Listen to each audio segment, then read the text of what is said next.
जो ताज़ा तरीन सूरत हाल हमारे कॉरेस्पॉन्डेंट भी हमें बता रहे थे, जाहिर है एक बात उन्होंने बड़ी इंपॉर्टेंट की कि दरिया चाहे 10 साल बाद अपना रास्ता बनाए या 20 साल बाद, वो अपने रवायती रास्ते पर वापस आता है। और कंस्ट्रक्शन और इंफ्रास्ट्रक्चर ये सब हमने दरियाओं के रास्ते में किया हुआ है। बिल्कुल, ये कुदरत का निज़ाम है, चाहे दरिया हो या पहाड़ों से आने वाली जो नदियाँ होती हैं, जिनको हम बाद में नालों में कन्वर्ट कर देते हैं, वो अपने रास्ते पर आती हैं। फिर चाहे वो कुछ साल सूखे रहे, लेकिन अगर बारिश होती है ज़्यादा, तो वो अपने रास्ते पर आती हैं और इसी को हम फ्लड प्लेन कहते हैं। फ्लड प्लेन जो उसका रास्ता है, उस पे या उसका राइट ऑफ वे है दरिया का, उस पे आप कंस्ट्रक्शन नहीं कर सकते। अभी मैं देख रही थी, आपने भी दिखाया और बात की, मैं कल रात से इसको फॉलो कर रही हूँ कि लाहौर में कितनी हाउसिंग सोसाइटीज हैं जो कि रावी के ऊपर बनी हुई हैं और वो इस वक्त डूबी हुई हैं, यानी कि लोगों की इन्वेस्टमेंट डूब गई है उसमें। और ये सिर्फ इस दफा की बात नहीं है, एक नोन फैक्ट है, हमें पता है इस बात का कि बारिशें जब होती हैं तो हमारा जो पड़ोसी मुल्क है वो भी पानी छोड़ता है। और देखें, ये उसके भी कंट्रोल में नहीं है। अभी क्लाइमेट चेंज नेगोशिएटर बन गया है, पानी आएगा यहाँ पे या नहीं आएगा, अब आपके या हमारे मुल्क के कंट्रोल में ये चीज नहीं रही।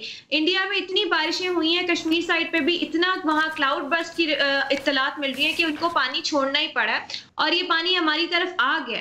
तो हमें पता है कि अब ये सिर्फ अर्बन फ्लडिंग नहीं रही या क्लाउड बर्स्ट, खुदा ना खास्ता बारिश भी हो रही है और ऊपर से दरियाई सैलाब भी आ गए। तो लोग इस चीज को ना लोग सीरियस लेते हैं। और जब हाउसिंग सोसाइटीज बन रही होती हैं, देखिए हम इलीगल कैसे कह सकते हैं, मुझे बताएं। हाउसिंग सोसाइटीज को एनओसी इशू हो जाते हैं, इतनी बड़े लेवल पे सोसाइटियां बन जाती हैं, तो I don't know how can they B illegal. जब बन गई तो हम कह देते हैं इलीगल है, ये तो ज्यादती है। एनओसीज कौन इशू करता है? कोई अकाउंटेबिलिटी मैकेनिज्म नहीं। अभी देखिए, लोगों को आपको इवैक्यूएट कराना पड़ा, जितना इवैक्यूएशन के बाद उनको वापस रीलोकेट करना कितना बड़ा चैलेंज है गवर्नमेंट के लिए। तो हम इस चीज को पहले क्यों नहीं देख लेते? You are so right doctor Zainab, ये जो भी आपने बात की है कि सोसाइटी को ऐसे हमने एक मकान या झोंपड़ी थोड़ी बनानी है, आपने वहाँ बिजली देनी है, गैस देनी है, आपने वहाँ पर बेसिक जो इंफ्रास्ट्रक्चर है उसके लिए परमिशन देनी है। कंस्ट्रक्शन में उसमें सालों लगते हैं, तो उन सालों में भी क्या किसी की नज़र नहीं जाती कि ये इलीगल कंस्ट्रक्शन हो रही है? तो वही बात है कि हम समहाउ कहीं ना कहीं उनको फैसिलिटेट कर रहे हैं, तो ये दरियाओं के रास्ते। अच्छा डॉक्टर ज़ैनब, ये जो अभी जिन सोसाइटीज़ का हम जिक्र करें, लेकिन ये जो इर्द गिर्द देहात हैं, अब जाहिर है कि यहाँ पर लोगों ने बहुत सारे इलाकों में लोग रहते हैं और वो इतना डेवलप्ड एरिया भी नहीं है उस तरह से, उनको इवैक्यूएट कराना। और वो अभी जैसे जाबिर वकास भी हमें बता रहे थे कि बहुत सारे देहात तो तबाह भी हो गए हैं, अब लोगों की ज़मीनें थी, सारा सिस्टम था वो हिल गया है।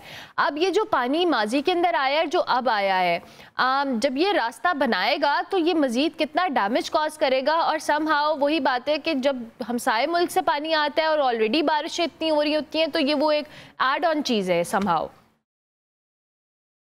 देखिए, ये देहातों में वो लोग हैं जो ज़्यादा आपके तालीम याफ्ता नहीं होते और उन्होंने वहीं पे खेती बाड़ी करनी है, वहीं फसल उगानी है जहां आसपास दरिया है और वहां से उन्होंने पानी लेना है। तो ये इरिगेशन करने के लिए ये मजबूरी है, क्योंकि हमारे मुल्क में कोई एग्रीकल्चर प्लानिंग जो है वो भी एग्जिस्ट नहीं करती। फिर उसके बाद जिन किसानों का नुकसान होता है, दूसरे ममालिक में क्लाइमेट रिस्क इंश्योरेंस दी जाती है कि अच्छा आपका इतना नुकसान हुआ, इसको हुकूमत ऐसे भरपाई करेगी और आप इन चीजों पे अमल करें। तो कोई रिस्क इंश्योरेंस स्ट्रेटजी भी एग्जिस्ट नहीं करती। अभी ये जो खड़ी फसलें तबाह हुई जिनकी आप भी बात कर रहे थे, तो इससे फूड इनसिक्योरिटी या ग़िज़ाई किल्लत का सामना जो है वो मुल्क को करना पड़ सकता है। पूरा पंजाब आपकी जो है फूड बास्केट है और वहां पे कितनी फसलें जो है वो तबाह होती हैं, आपका कैश क्रॉप होता है, तबाह हो जाता है। तो इवेंचुअली आपकी इकोनॉमी को अच्छा खासा नुकसान है, ना कि सिर्फ एक्सपोर्ट्स की सूरत में, बट ऑल्सो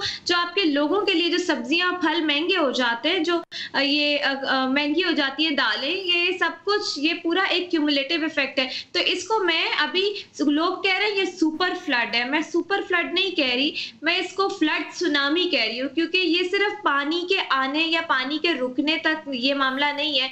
जब पानी खत्म हो जाएगा या नीचे होगा, तो जो रिहेबिलिटेशन के मामला हैं आपकी एग्रीकल्चर, फिर जहां पानी खड़ा है, मैदानी इलाकों में ये भी बड़ा मसला है कि पानी कई जगहों पे खड़ा हो जाता है, वहां पे बीमारियां फैलती है, वहाँ पे लोग अफेक्ट होते हैं, तो वो पूरा ये इंफ्रास्ट्रक्चर, पूरा हेल्थ, फिर जिन लोगों के बेचारे घर घर खत्म हो गए, खासतौर पे देहात की आप बात कर रही हैं, देखिए वो ईंट ईंट पे पैसा लगाते हैं, उनके लिए आसान नहीं होता, तो वो घर खत्म हो गए, उनकी जमीनें बह गई, उनको उनकी भरपाई कौन करेगा? तो ये इसलिए मैं बार बार बात करती हूँ कि आपको पूरी क्लाइमेट स्मार्ट इन्वेस्टमेंट स्ट्रैटेजी और होलिस्टिक प्लानिंग करनी है, जिसमें ये सारे फैक्टर्स आप शामिल करते हैं। आप एक साइड पे नहीं देख सकते, पूरा पंजाब है, आगे सिंध में, अब ये जो रेला है ये सिंध से गुजरेगा, तो सिंध में भी यही मामला होगा। तो आप, क्योंकि वो नीचे की तरफ है, समंदर में जाना है ना रेला, तो फिर आपके पास स्ट्रैटेजी क्या है?